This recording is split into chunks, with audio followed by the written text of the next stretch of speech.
an Unspoiled Network podcast. This is Spoil Me, covering the Immortal Great Souls series, Book 2, The Rascor Plains, chapters 15, 16, and 17. In these chapters, well, I really wasn't expecting this for the Queen to turn up of her own accord way earlier than we expected her. But I'm into it, and I have no idea what the rest of the book is going to be about now. Welcome to Spoil Me.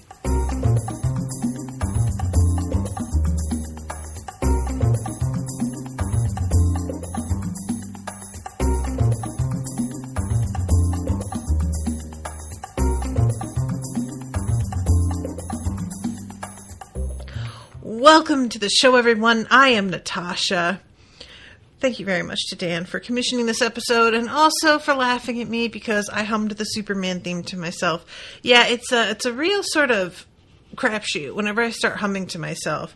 You'll get the Superman theme, you'll get the Spider-Man theme sometimes, but like the Moxie Frubus a cappella version, and occasionally it'll devolve into a song about my dog. That's the other one. Anyway, you guys, this author, this is so delightful. He's like, yeah, I'm going to tell you what the quest for this book is going to be right at the start so that you know what we're doing. And then he's like, psych, this little rascal.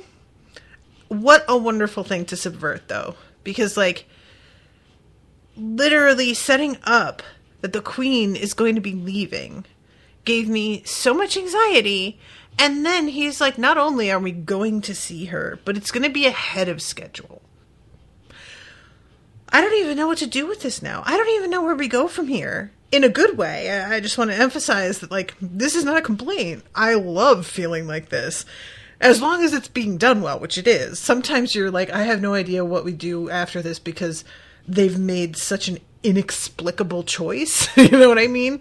But that's pretty rare with what I cover for Spoil Me. Thankfully, y'all have mostly excellent taste. And occasionally when something isn't great, you know it isn't, and I just have to get through it to get to the good stuff. So, let's start at the beginning. So, 15, they are getting through like the end of the farmlands, and there is more and more property that has been abandoned. There is a sense of people having fled or just lonesomeness. You know, the land itself is still very like fertile apparently, but it's just not possible to protect it. And we eventually see that, like, even here where it should be, even it would be more dangerous than closer to the rain wall, but it still should be mostly safe. But it's gotten to the point where it really isn't. So it's unclear to me whether or not folks have abandoned a while ago, or if this is sort of a recent thing because of how far in the fiends are managing to push in, you know? Let's see. So this is when Scorio sees his first flying island. This is so odd, you guys. The island was easily a mile across and shaped like a molar, great tapering stalactites descending from its verdant top. The rock was creamy white, and bushes and trees enveloped the surface, growing thickly around the base of a huge ruined castle, whose elegance even the passing centuries had failed to obscure. But even as Scorio saw the island sail into view, he felt a pressure mount, washing over him like heat from an opened oven. For a moment he couldn't figure out why, but then he summoned his heart and saw pure glory flowing up from the ground like a reverse waterfall into the base of the island. So it's all gold mana. And they're all pretty much struck dumb by this for a moment. Until eventually Davalos is like, so everybody ask me, why is it that we're not going after that gold, or that nobody else seems to be? And Leonchi says, because we don't want another fiery shoals. That's right, said Davalos softly. Tampering with an island's gold stream is a crime that will get you red-listed.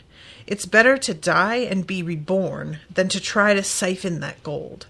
It might look like a ton of power to us, but it's carefully calibrated to each island. Even a light dip into its stream can destabilize an island, causing it to start sliding off its orbit, bring it crashing down. I have a suspicion we're going to see something like that happen. This is just a theory. And, there are times when I would be reading something like this, and I'd be like, oh, we're getting this set up so that we find out eventually that there's a villain who's about to do this, and, steal gold mana and just cause maybe the deaths of a lot of people. But I can't help but wonder if this is being set up because eventually Scorio is going to be tempted to do this. And I don't even mean just for, growth. There's going to be some sort of serious emergency that is going to make it so that he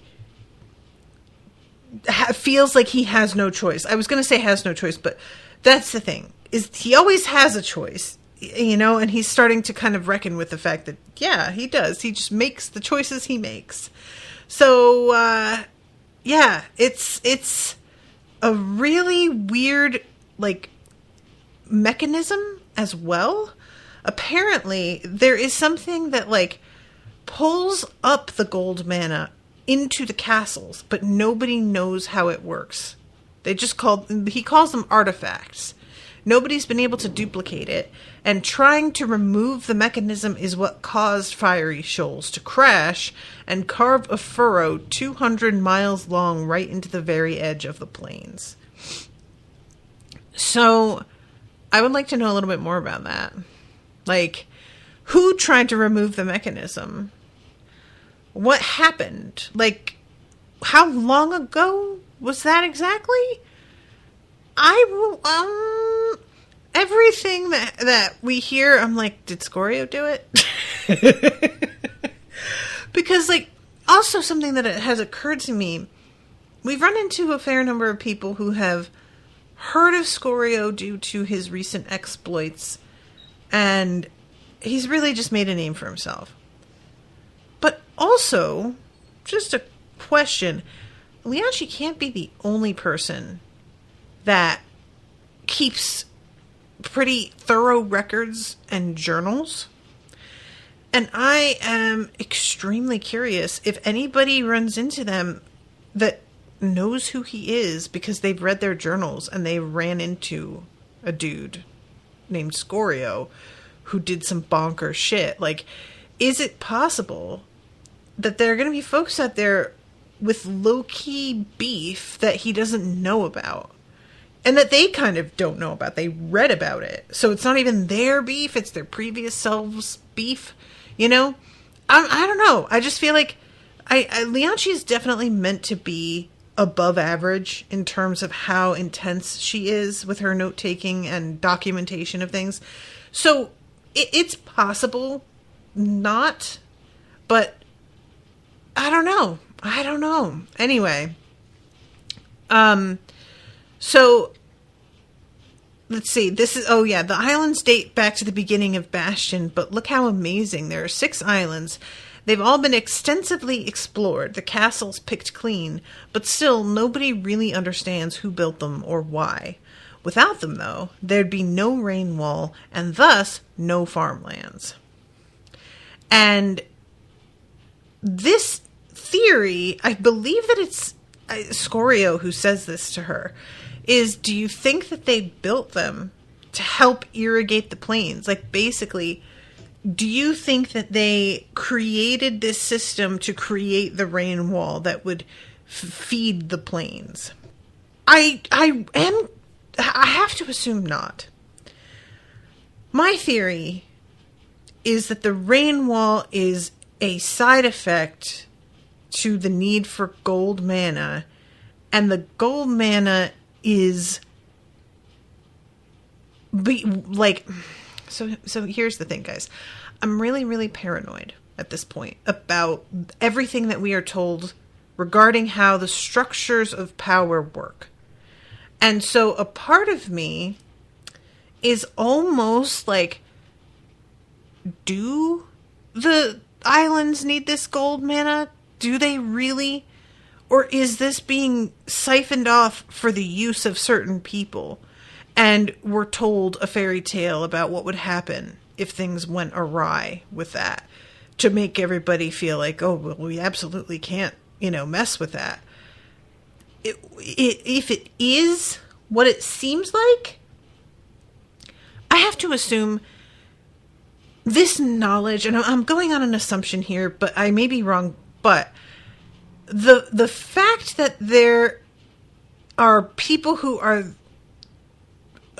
know this, who are sort of lower level folks, it could be either that they're not high up enough on the chain to know the truth about it, or it could be that this has been researched so heavily by so many people that it's absolute common knowledge, and there's no doubt about exactly how this all functions. But yeah, I can't help but feel as if there's some sort of... it just... When you've got that kind of mana power, and it all is traveling in a way that has like a mechanism people don't understand, that can't be recreated, it's just suspicious. It just feels weird. I don't, you know what I'm saying? So, anyway, so Evelyn says, stay on your guard. The passing of an island has been known to draw fiends, and there's always the chance of a gold yolk swarm. They release a poisonous gas if punctured, so hold your breath, run for it, and don't channel the ambient aura.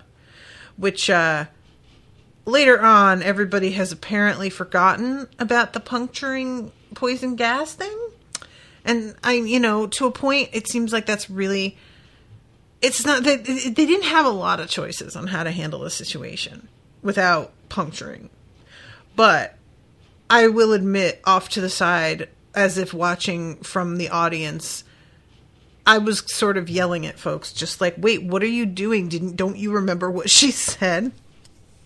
And they draw fiends because there's so much mana. A huge amount of mana will draw fiends to it. So this, let's see, the circuit the islands followed was amazing in and of itself. No fields had been built under them. And even as they stepped onto the island's path, Scorio saw great mutated trees, wilting, bursting, collapsing in a swathe easily 100 yards deep. The gold mana supercharges the growth, said Leonchi, but nothing can survive without the gold mana, and everything dies once the island moves on.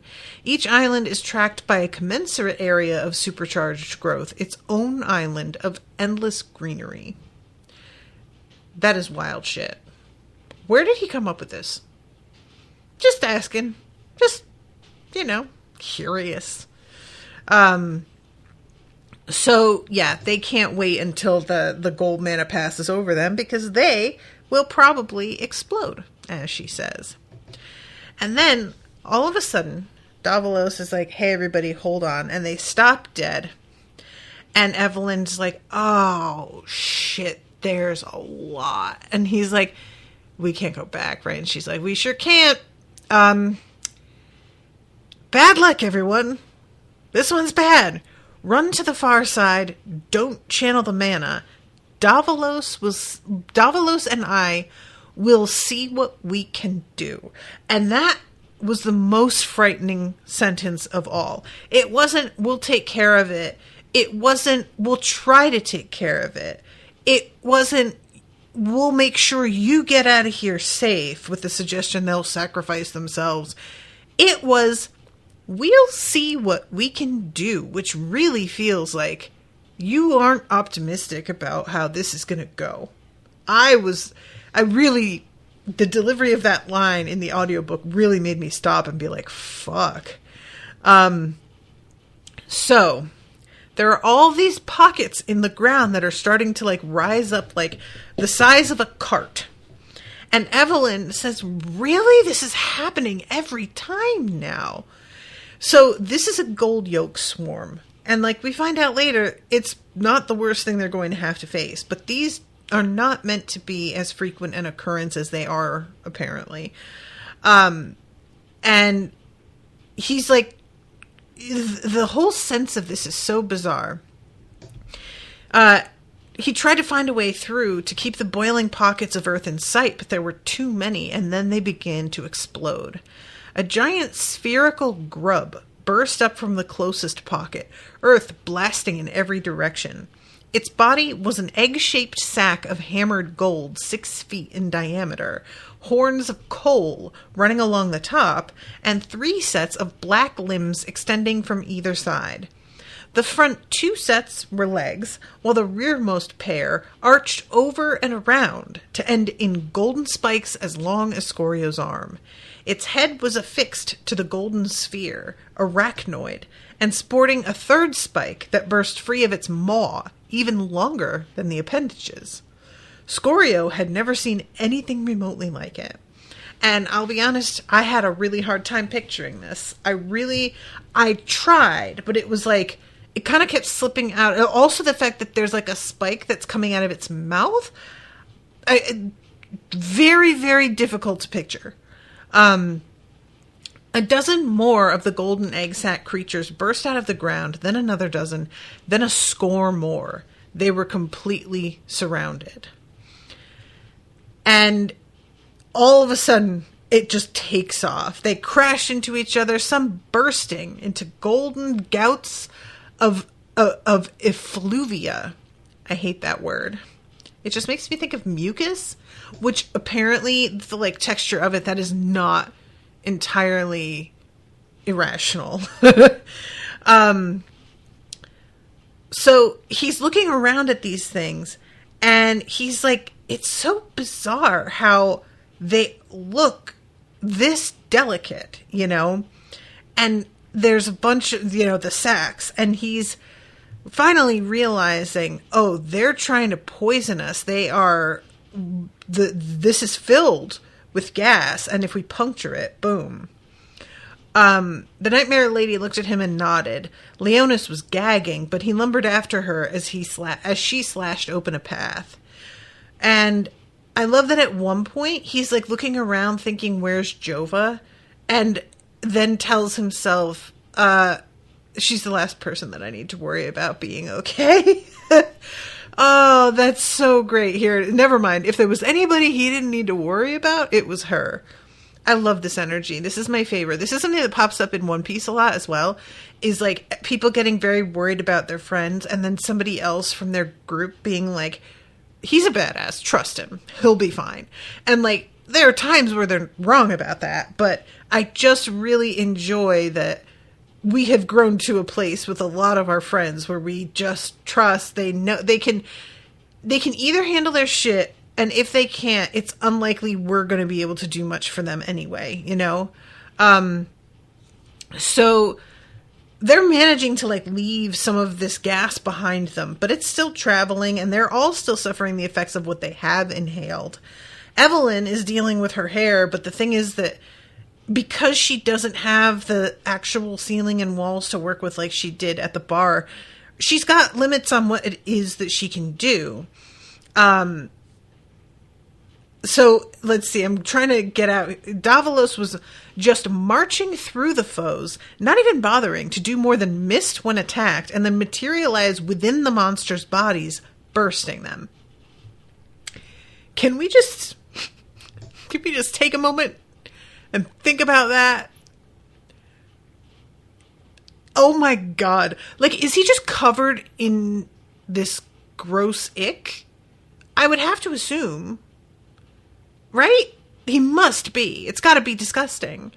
All I could think about, and spoilers for True Blood, which I'm gonna cover with Miles eventually.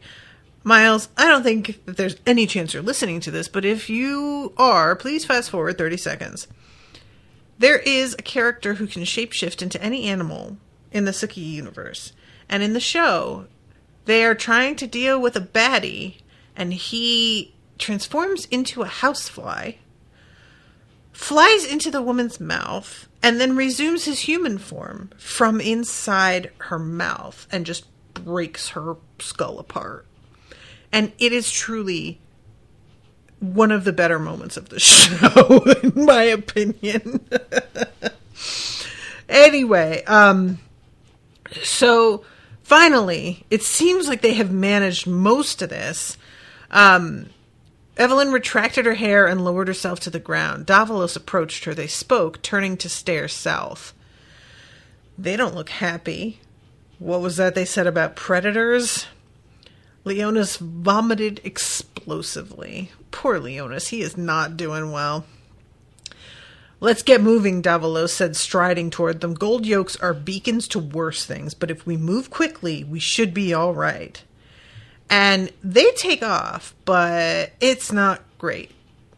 It's, first, everybody who is not Jova and Scorio seems much more horribly affected by this gas.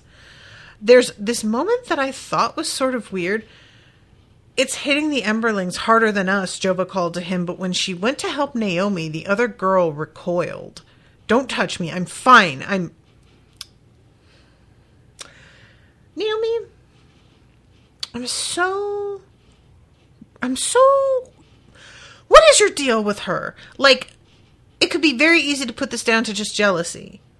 But that jealousy, I feel like just boiling it down to Scorio is... I don't feel like that's accurate.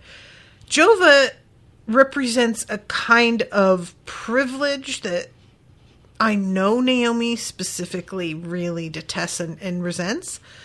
So there's that it may be combined with jealousy about Scorio, and also Jova is another person who just doesn't let what she's told she can't do stop her, and just fucking pushes. Interesting. I hadn't really considered how few interactions we have seen between the two of them directly, and now I am wanting more of that to try and gauge what's happening here. Davalos came to an abrupt stop. A line of trees extended before them, perhaps 100 yards further on. And they both stop, and fucking Scorio yells for Evelyn and looks to the tree line, and they both stop. Now, Davalos has Dala that he is, I believe, carrying across his shoulders. Or Zala, sorry, not Dala.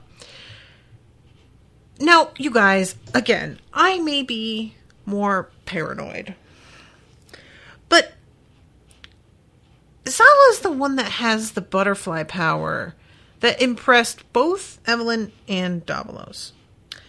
And I just can't help but notice that's the girl that Davalos saves, which it may be a coincidence, but also it may be that she's the only person he really feels worried about saving for whatever reason, for his own reasons. And I don't know, maybe I'm just overly suspicious of him. He hasn't, he just really hasn't done too much to make me feel like he deserves the benefit of the doubt. So then this thing, ivory crustacean surrounded by a cloud of tendrils. It was spindly and elegant and moved with great delicacy upon 4 legs that terminated in wicked needle points, its head a triangular wedge in which a singular black eye like an onyx was embedded, unblinking, faceted, brilliant. This, I don't even know what to think. 6 thick ropes emerged from the back of its head, and these undulated in the air, forming that shifting cloud, each end a metallic point a yard long. What? It almost sounds like a robot, a little bit. Like, I'm having so much trouble, like, picturing these, you guys. I really am. Ooh, Dan has been in the chat chatting so much. I'm so sorry, Dan. Dan says, I was having to bite my tongue. You were so far off in predicting literally anything in this book. LOL. The LOL is mine, not Dan's. He says, you get the impression the great souls at the start of the 1,000 Years were a lot more coordinated and built some infrastructure to last. Every section of hell is just as inventive so far, too. Yeah. And yeah, it does seem like there are things that were built. It just feels like we all had a particular goal at one point. And then something happened and we all decided to change what our goal was. And I want to know why. Was just reading a book where a shapeshifter likes to turn into tentacles and go into people's sinuses and explode their heads. The sinuses. That's really grim. That's Dan says, I think it's more hate than jealousy. Yeah, it might be. And these things made me think of Zurg. What is Zurg? Is that short for Zuckerberg? Are you thinking that these are what Mark Zuckerberg probably looks like underneath his human flesh mask? Because I could see it. Just saying. It'd be funny if that was your like pet name for Zuckerberg. That's my guy Zurg. The bug monsters from StarCraft. I have not seen it, but that sounds terrible. So okay, Davalos basically is like, okay, Jova, Scorio, I know that you're more advanced than the others and that you have been doing what you can to help because you're less affected by that gas, and that's great, but these things, don't try it. They're more than you can handle, and there's almost a sense of these being a little bit, not necessarily more than our two guides can handle exactly, but more like, this is going to put us through our paces, and it should be fine, but there is a chance something could go wrong here in a bad way. So, the two of these, no, how many are there? There's 6, I think, that come out at first. And then, I love that it says, fresh hell emerged when they first come out as well. That's delightful because fresh hell is just a fun phrase, and we're actually on the borders of hell, so it's super appropriate. I can't remember how many there are, but they're like more show up eventually. I think maybe it's just 2. Oh yeah, here it is.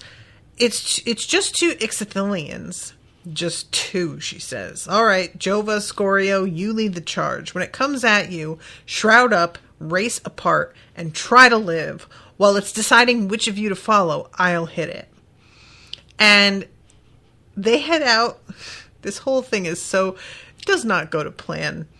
They ran through the meadow grass and were halfway there when the 3rd Ixothilian emerged from the woods. Davalos staggered to a halt.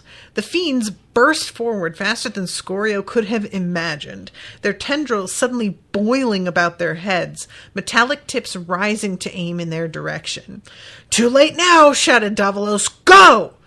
Scorio and Jova broke into a sprint. The Ixothilians approached them like frenzied balls of lightning, only for Caramel Hair to emerge from the grass and enmesh the farthest one, tripping it up and bringing it down. The other 2 raced on only to split apart at the last moment. They were impossibly nimble. Scorio and Jova split in turn and ran right at their foes, who veered back into them, their needle ropes bursting forward to come spearing down. Scorio saved his ignition to the very last moment, then lit up his heart, burst up into his scaled form, and summoned his shroud, raising it before him. So not only do these things go through the shroud, it takes a minute, they're slower once they get through, but they do. I had forgotten that this thing is just a sort of semi-sphere.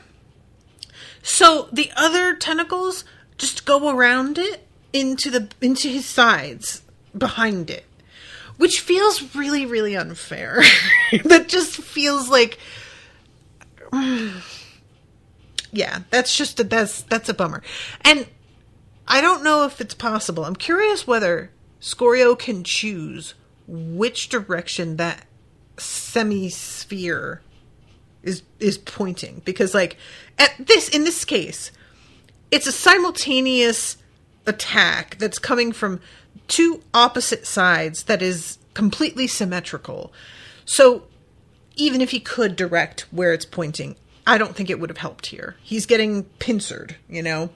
But if it were trying to get around his side on one side only, could he turn his shroud to, like, you know, like a shield? Like you would move it, you know? I'm wondering how that works.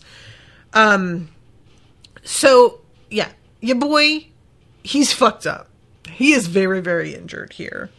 And it's clear he was not prepared for this kind of, like, breaking through of his defenses. This has caught him quite off guard. And he manages to, like, tear through a lot of the he calls them ropes a few times. The tentacle sort of things. And let's see. It got its scissor legs beneath it and lurched upright, reared back, raised its stump, and flailed as black blood poured into the air. Half its tentacles had been severed, but the others slammed down to punch into Scorio's body again, hammering through his chest and stomach into the ground below. Scorio grunted and felt blood well up in his throat. And it's still crying when it turns around and Davalos is tearing its friend apart. He flickered in and out of existence as it stabbed its tentacles at him, misting. And, it says he flickered in and out of existence, misting in and out of existence. I feel like you didn't need to repeat that right there, my guy. I didn't notice that on the read through, and I've listened to this section twice, so it must not be that big a deal. But reading it now, that feels like you didn't need it, but it's fine.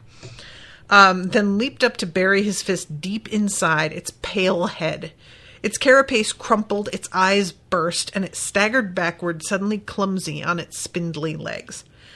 I really want to talk for a moment about how gross this is. All of it is so disgusting, and it's like, it's reminding me of, I'll, occasionally see a large insect in my home, and it's just too big for me to smash. I can't do it. Like, I know it's going to be so disgusting that I would rather leave it alive to find its way out of my house than, you know what I'm saying? And it's like made worse by a description that has stuck with me forever from Stephen King, where somebody sees like a roach or something and it's huge and they step on it, and it's described as a broken black shell around a puddle of what looked like lemon curd. And I have never gotten over that. So this is just another creature that is super gross to fight. The fighting is already bad. I already don't want to be doing that. But if I'm gonna have to, let it be a clean, simple fight without all of this extra texture to it. I don't like it. I don't need it. So Jova, she is also quite fucked up. And she has basically come to the conclusion, because they are looking at each other and just like, well, this is bad. And then they turn, and there are 3 more Ixothilians coming out of the tree line. And Jova is like, maybe in our next life. Pity, though. What, our dying? No, that's fine. My being reborn. Not knowing about you, not learning this truth. Blood ran from the corner of her mouth, and she winced, being reborn into ignorance. Yeah, pity. But nice knowing you. Wish we could have gotten more time. Jova winced and stood tall. She grimaced. I thought like last time we met. We what? You know. Jova managed a wry smile. The night you came to talk to me, I'm sorry, Scorio, I need to go help. I don't know what she's talking about. I thought like last time. At first I thought I thought that something was going to happen between you and me, like the last time that we were alive together, according to my records.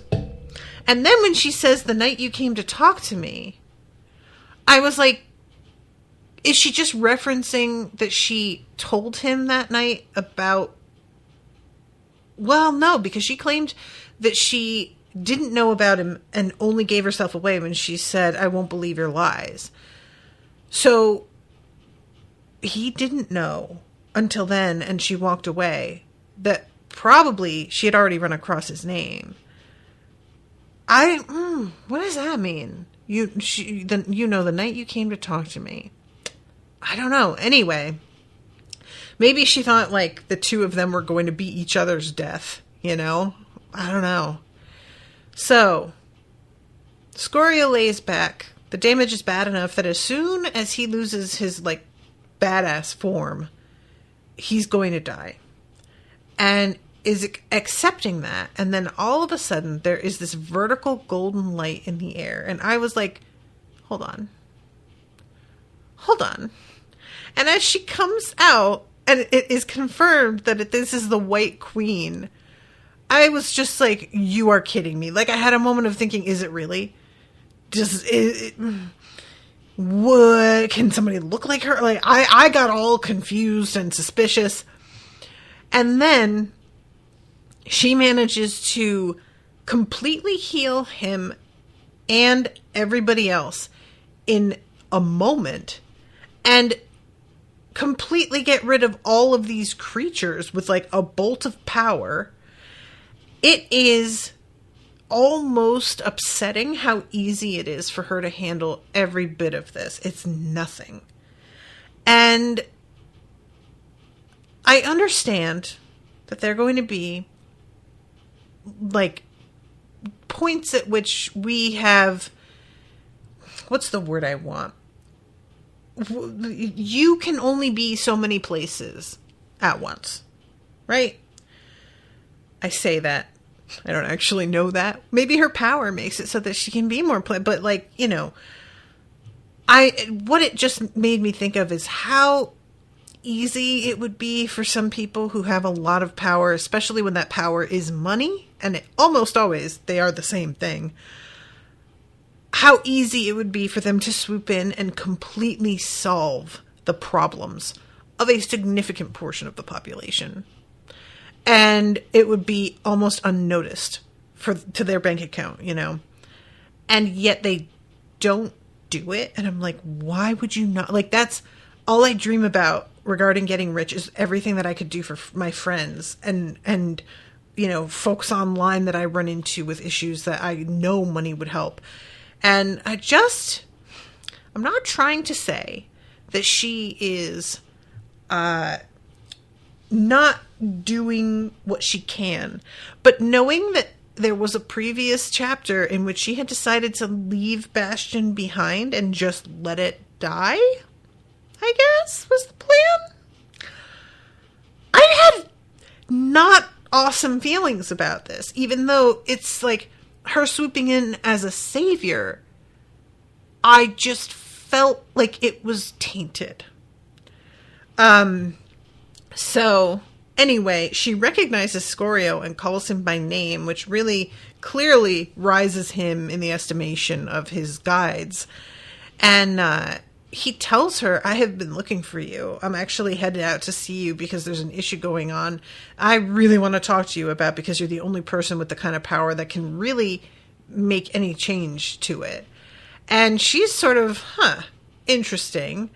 And he mentions the rebellion, and she's like, open rebellion? And he's like, we could talk about it. And she's like, all right, yeah, we will. But for now, you are all invited back to my place as my guests. So they're getting transported by the White Queen to the Rascor Plains days ahead of schedule. And it's just delightful. I mean, I couldn't have asked for this to turn out better at this point. And she mentions about how attacks have been getting worse and worse around the Golden Circuit. And it sounds like she says, and now by Ixothilians. So I think that this is the first time that this has happened. And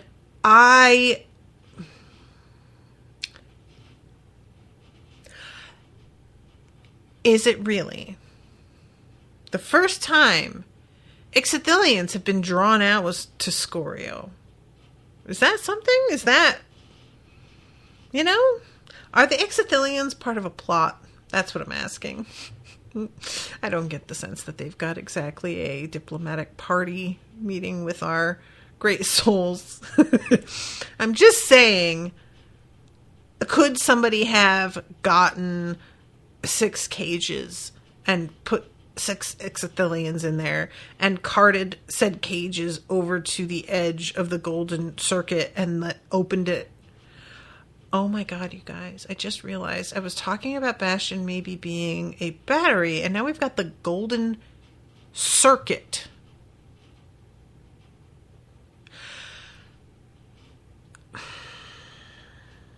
My friends, family, I cannot tell you how fixated I am on this theory, especially considering that it's like a bullseye shape, this whole map. It feels like I'm looking at the end of a battery. All of this feels really weird. Anyway, I'm sorry. So she does the thing where she creates a line in the air again of light, and they travel right through it to her home. Oh, sorry.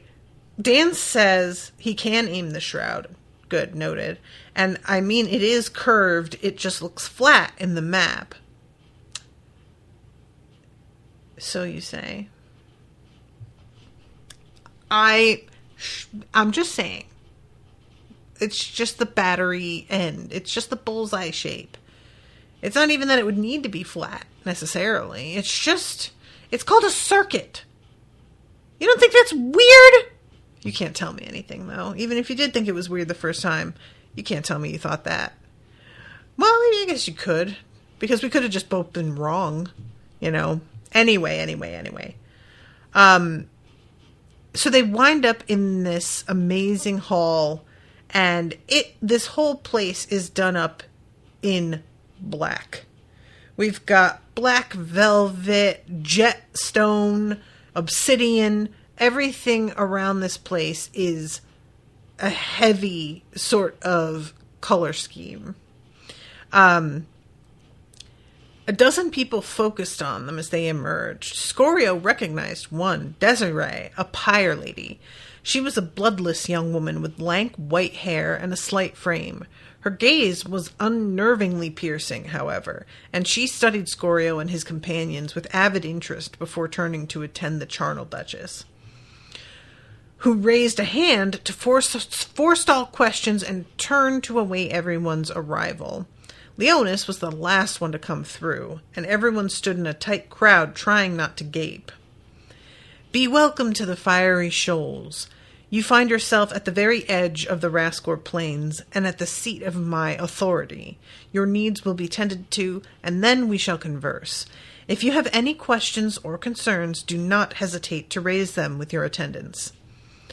And when Davalos says you are most generous, she says, you are my guests, Davalos. Nothing less, nothing more. And I kind of felt like a way about her saying nothing more.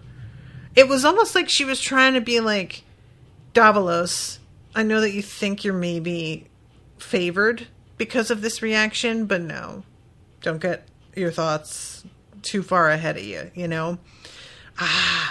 So, this is when we meet Kyrie. Tall but stood with a stoop, as if ashamed of the fact. His light brown hair pulled back into an artless knot, his cream and crimson robes finely cut, but somehow still appearing ill-fitting on his frame. And this dude, he is an academic, and I love the fact that he's desperately trying to live up to his own reputation, because he has been so obsessive in his previous lives that he is expected now to know things the way he used to know them, and evidently isn't always up to speed and just has to cram repeatedly for pop quizzes that he didn't see coming, which feels very, very stressful.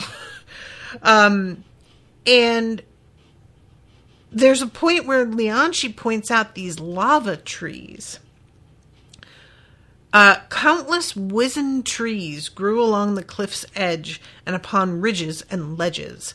Their trunks were contorted, bending back and forth as if having been forced to grow against tremendous pressure, but their canopies were ethereal clouds of pink, the hue luminous and glowing softly like Zala's butterflies.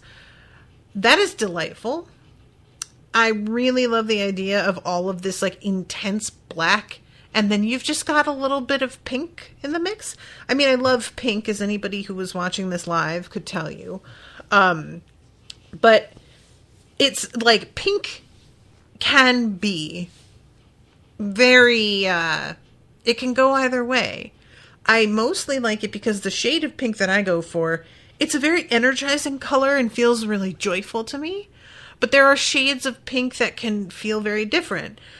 There's that sort of beigey pink that's a real, like, almost blush color, but, like, not even that. And it feels, to me, kind of sickly. I don't like that color. But then this being described as ethereal, I'm picturing, like, a pale on the edges and concentrating in the center of the tree to, like, a darker pink, so that you've got the effect of it just being like a denser cloud in the center, and it all being basically lit up from the inside. And that sounds so cool. So she tries to talk about like how the fruits are exported, and Davalos is like, can we fucking go, please? And she's like, oh, right. And he really does squash her enthusiasm, and Scorio has to give her like a grin to really let her know, like, you're not the only one that thinks this is all cool as hell. But Davalos, he's really got his sights set, I guess.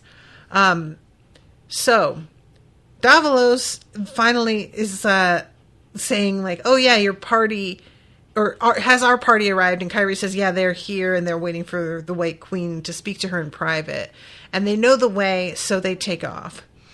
Eventually they reach their own, he's showing them to like the hallway that they will be staying, but Kyrie also makes sure to tell them all that there is this like bath experience that they absolutely must go check out.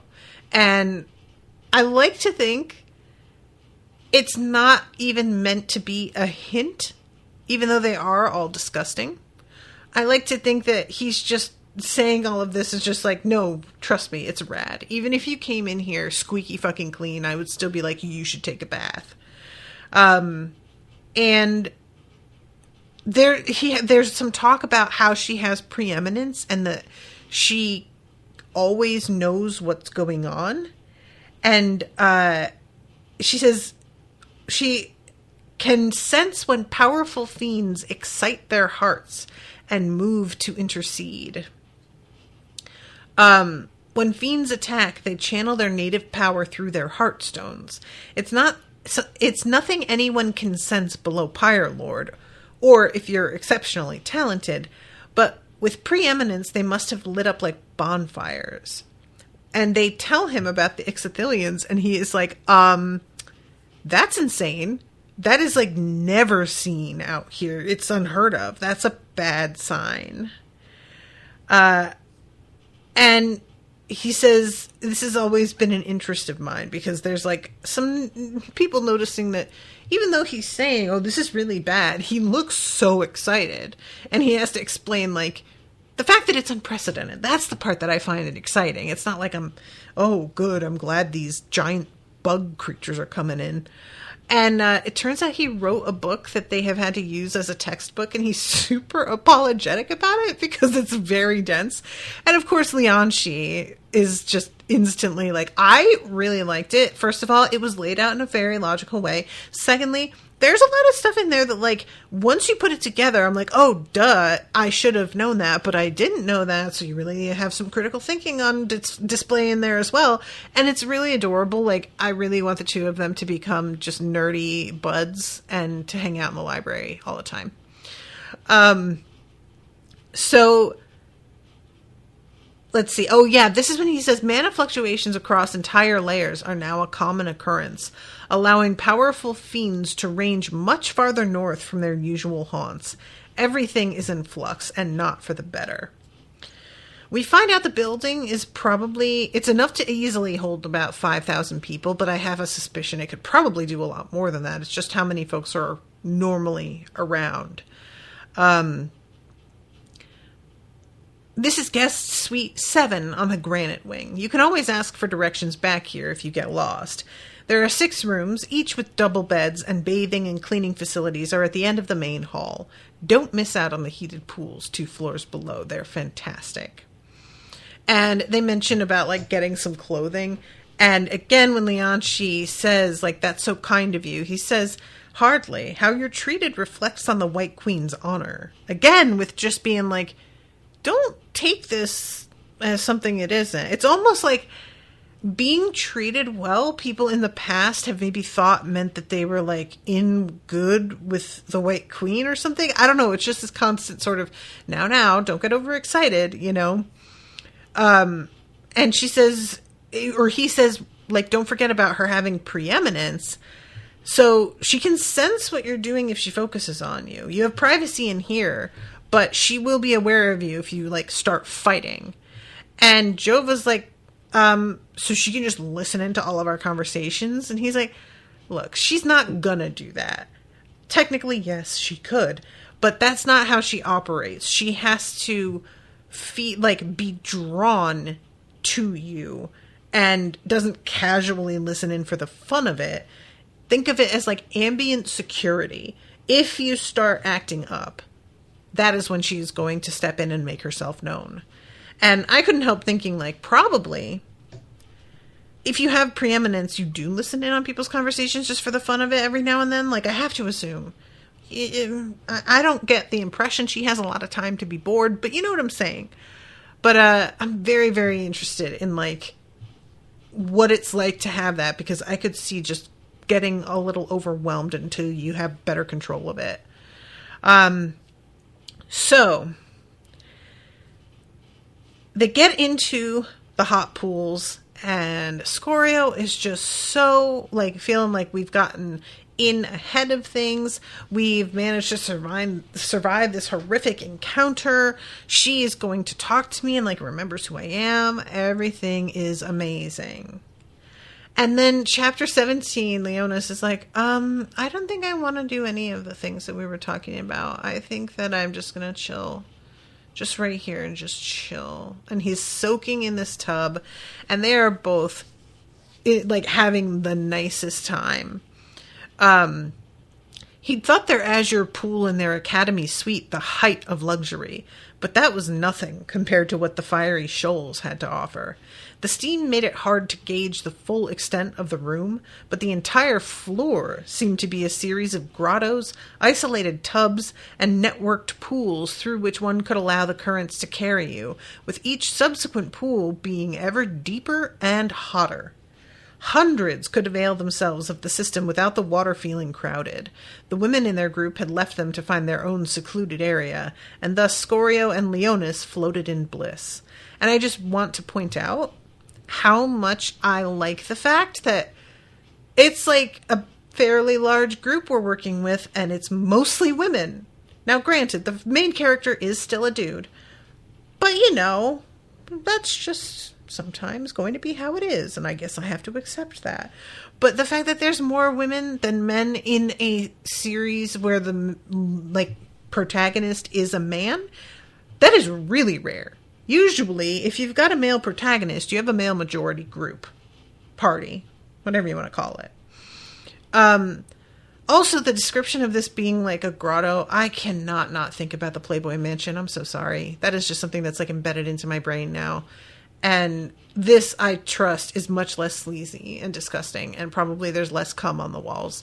Although I don't know that's true. There's probably a fair amount.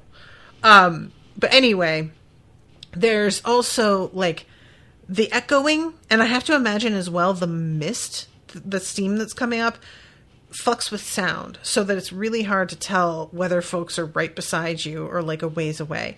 And it is really bizarre how much mist will screw with sound and make things feel like very far or near. It's a function of sound waves, I think, hitting. When there's mist in the air, there's something disrupting the travel of sound, and it can be very spooky, So Scorio is like, I really just didn't think this place was going to be this big. I always pictured it as like a fortress, but this is a city. And Leonis is like, well, it was once even busier. Apparently a lot of it's empty now. A main staging point for deeper delves into hell, into the Iron Weald and beyond, but that was centuries ago. Everything has grown quite civilized since. And Leonis then goes on and says, we're about to become heroes. We rode forth from Bastion during one of its darkest chapters, and will return to restore glory and peace. Not only that, but Manticore has to be salivating over the prospect of recruiting us. Soon as the rest of us make Tombspark, we'll be off to work new miracles and earn even more undying gratitude. Ah, life. Scorio snorted. The White Queen hasn't agreed to anything yet. You know she will. She seems the type to opt for justice and, equity? You'll make a convincing case, she'll teleport home, smack Praximar upside the head, and then it'll be a couple of weeks of solid feasting and parades in our honor. Now, before we get to who interrupts right here, I just want to take a moment and really think about what it is that Leonis is saying, because in the last section, I really emphasized how much I identify with Leonis and his tendency towards putting in the least effort that he can get away with. But this is even pretty complacent for me. And I say that the thing that I sort of enjoy about it, to be honest, is that if things hadn't shaken out the way they have so far in this book, and if I didn't know that we were really towards the beginning still of the book, I would probably be making a lot of the same predictions that Leonis is making. But because I know that the White Queen had been about to fucking bail, and because I know that there's clearly a lot more of this book left, and because I know that we just ran into the White Queen surprising ahead of time, and so therefore I know that this author isn't somebody who does things according to the expectation of tropes. Now, I'm like, Leonis, you have to see that that's not what's going to happen, right? But it's almost like Leonis can be a sort of self-insert sometimes. And when I say self-insert, I'm saying that wrong, because usually that means like that's the author inserting himself. Although maybe I don't know. But it feels like he's an audience surrogate. That's the one I'm trying to go with. Where he's just somebody who's sort of sitting back going, oh, you know how it's gonna go. And maybe we should just chill in these hot tubs. Because honestly, this is the thing for me always, is that in these sorts of stories where you're on adventures and then you find like peace for a little bit and you regroup and then you go on an adventure, the peace and regroup is always the best. And I always do just want to chill there. Can't we just stay here for a little bit longer? And so he is kind of saying what I'd probably be saying. But like I said, there's an interruption. And here comes this dark-haired, pale-faced woman with green eyes and a ton of freckles. Late 20s, self-possessed, dignified. The poise made her seem far older. And they don't know what to say because she's obviously the way that she walks into this is a person of note. But they don't know who. They're not sure how to play this. They try and act like, oh, I was just joking around. And then she tells them that she is with Hydra. And that she is a pyre lady. And they're just like, oh, shit. And for a moment, I was confused about why that was. I had forgotten about the, link with Hydra. Which, Hail Hydra, is this what we're doing here? I don't know. But, anyway, she says that she came down here specifically because she wanted to meet Scorio and get the measure of him. And they're trying to decide how much to tell her. She's asking, basically, why did you come all the way out here? And he plays it really coy, which I thought was interesting because he was very much, in public talking to... Oh, I lost power there for a second. But talking to her about the rebellion and why he was here. And granted, there wasn't anybody else around except for her. But I didn't feel like he made it seem when he told the White Queen like he wanted her to be discreet. So he's sort of going into this convo with this woman as if assuming this is a top secret thing that she's not already aware of or going to find out about very shortly. And eventually she says something like, so what were you doing when you were in amongst the ruins? And he takes it as her attempting to sort of blackmail him with stealing from House Chimera. And he has to be like, I told them about that already. So that you're barking up the wrong tree. And she clearly didn't intend that. The reaction she gives is very confused. And then she's like, oh, okay, no, that's not what I'm saying. But I thought it was interesting that he assumed she wanted to, hold this over him. And that is him assuming a lot about what she's attempting to accomplish here in general. And I think he's wrong about a lot of it. So when he mentions about too the eventually when we get to the fact that they're in rebellion, he's like, well, the White Queen hadn't heard about that because it's Moira who brings that up. And he's like, so if you knew, it's weird that you didn't tell her. Don't you think that's kind of suspicious? And she's basically like, no, it's not. I'm not her bud. I come here as a liaison, but I'm not having dinner with her every night. So there's no chance for me to tell her anything. And finally, he says, it's hard for the truth to win through if people don't communicate openly. And this leads to her sort of waxing philosophical about the nature of truth. And as much as I say that with this sort of dismissive tone to my voice, I acknowledge that. I found it more interesting to read than that sounds like when I summarize it. Essentially, though, she tells him, I know that you think that the truth is an objective fact that is either this or it's not true. But truth is a lot slipperier than that. Slippery is a lot more slippery. I don't think... Is slipperier a word? I don't know. Anyway. You want the certainty. But unfortunately, the world is full of weird uncertainties and gray areas. And if this, then that, but also that, and that. So it's not as simple as you're acting like. And people pick the truth that comes down to what they find important in life and who you choose to trust enough to get your information from. So if you have certain people who follow a certain line of thinking and they're the one giving you the quote truth, they're going to be having their own slant on it. Whether or not that's intentional is a whole other question. But truth isn't as cut and dried as you seem to want it to be. And you're going to need to manage to carry that. So eventually she leaves, and Leonis and Scorio are a little shaken. And Leonis says, like, do you believe what she said about truth?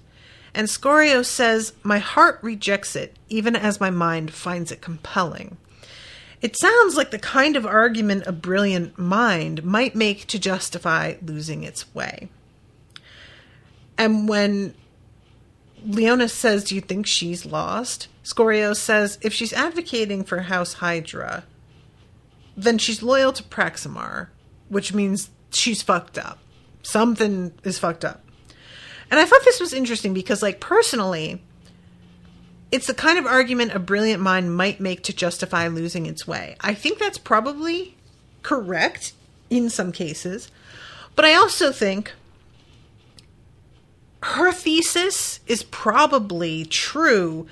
But what I think is the real mitigating factor is that, are you a person who is aware of the fact that you are putting a spin on the truth?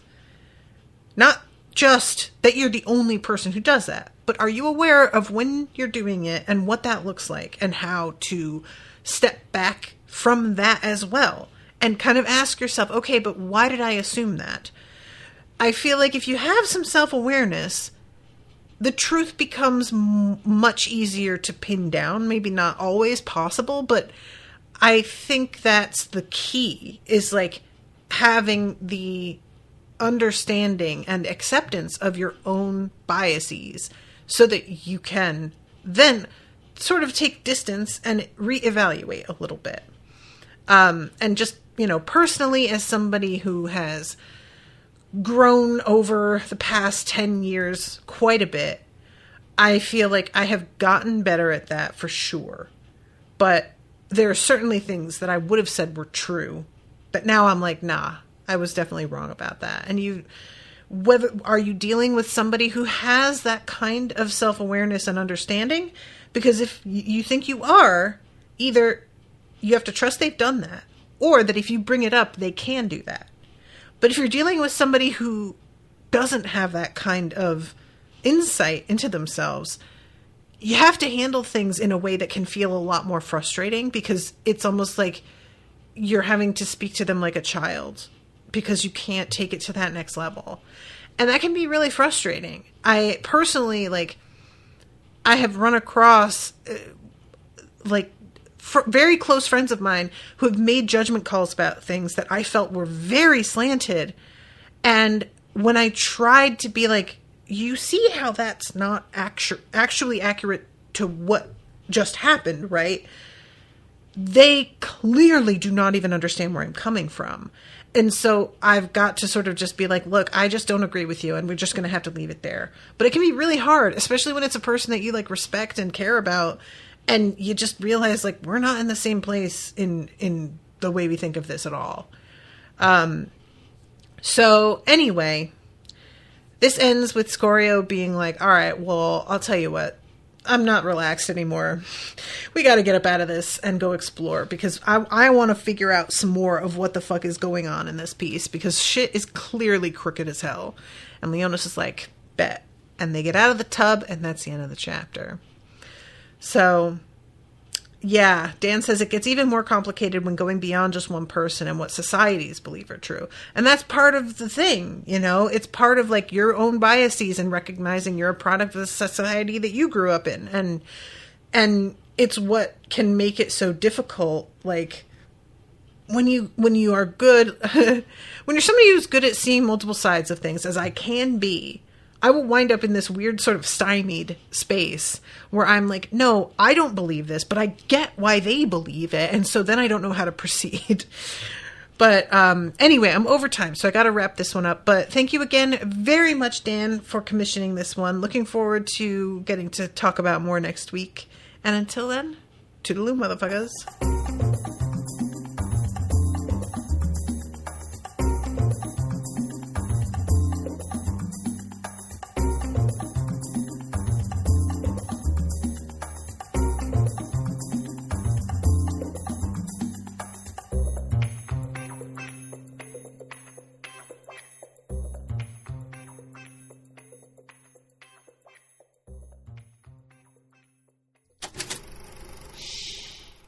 was an Unspoiled Network podcast.